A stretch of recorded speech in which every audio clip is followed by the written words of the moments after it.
Dr. Jeff Lewis, a former Major League Baseball physical therapist that helps injured pitchers get back on the mound. And I'm going to show you today several crawling patterns and closed chain drills that I use for pitchers coming back from an arm injury and why we find it effective and a key part of the rehab process and ultimately then part of a performance and an arm care setting. So anytime we have a guy coming back from an elbow or shoulder injury, that we have to obviously train the entire upper extremity, core, lower body as well. Throwing is not just done with the arm, it's done with the full body.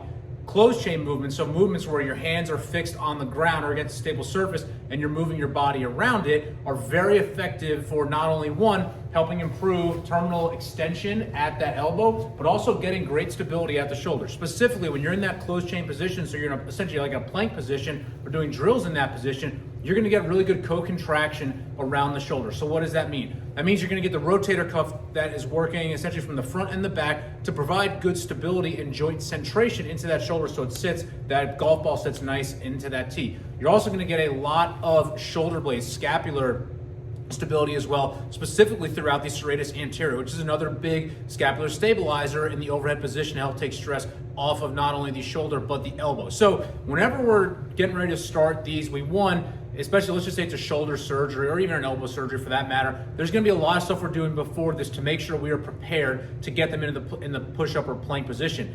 What's surprising to a lot of people is how difficult that first time getting into that position is after surgery. That's why we're gonna spend probably about a month or so of doing a lot of isolated table work from a stability and strengthening standpoint before we get into that. Now, in a non-surgical case, we're gonna be at this a lot quicker, but that's one thing you have to be very mindful of coming back from surgery is you don't wanna rush doing this too soon. You wanna make sure you're prepared for it, so when you start it, you can build off it from there. So, the first thing that we will do more than anything is just a standard kind of essentially getting a standard kind of tabletop or quadruped position. So what that's gonna look like. You're gonna go ahead, you're gonna essentially get on kind of hands and knees, again in this tabletop position here more than anything. You are then going to be essentially hands here. And what I want you to think about is your shoulder blades are pressed forward and all you're doing there is you're shifting, let's say my right side is the surgical side, you're shifting over and back. Shifting over and back. What you want to make sure is that when you're doing this, you are not falling essentially into your shoulder blade. You want to keep that ground pushed away, keep that shoulder blade wrapped around. So once we're good there, then we go into a bear position. So what that's going to look like, we're going to push up to a bear position, we're going to hold that for 5, and we're going to come down.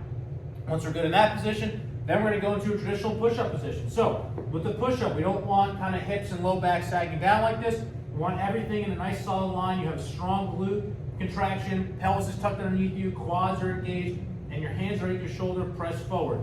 So again, the reason we want to do that is because it's going to teach us how to just get essentially this very full body stiffness and rigidity from a plank position. And planks are historically done very wrong, but when done correctly, it's going to teach you a lot how to brace properly in the position you want to be in for a lot of these movements. So when we're in that then plank position, the next progression will be we go into some weight shifts. So now we're in that push-up position. Say my right side is the affected side. I'm shifting over to my right and coming back. And once I get proficient at that, then it's a matter of going into some shoulder taps. Now with shoulder taps, really the biggest thing that we want to be mindful of is when we're doing that shoulder tap, we're not getting a ton of hip movement side to side. So what does a not appropriate or not well done shoulder tap look like?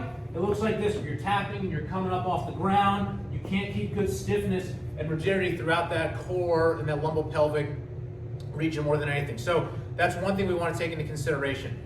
Once we are good with those plank positions, there's a lot of other plank drills you could do, plank with some hip movements, which I think are very valuable. But once we get to that point, we are then going to start to move into some type of crawling pattern. Now, crawling pattern is very challenging for guys that have never done them before because there's a lot of coordination at play here. So we'll just start with the simple bear crawl more than anything. So you're going to be back in that bear position.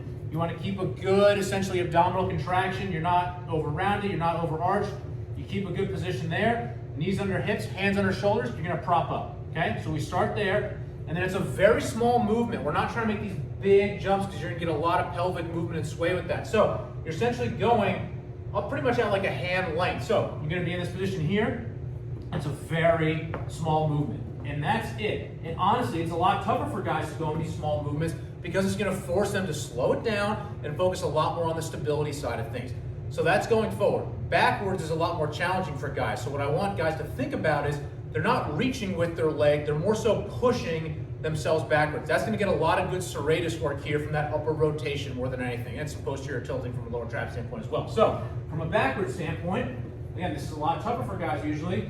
You're here, push back, push, push, push, and push. So again, you want your knees to stay relatively low so your hips are level and you're pushing with that shoulder blade. Historically, going back is a lot tougher. Next, we are going to do side to side. With side to side, I still like to start with that opposite hand, opposite leg moving together. So again, you're going to be here, prop up, opposite, opposite, opposite, opposite. Once you get proficient at that, then you can do same side. It's just a lot tougher and a lot more stability demands. So those are some of this is pretty much just a quick overview of how do we progress a pitcher, or honestly even non-pitchers, individuals coming back from shoulder or elbow surgery.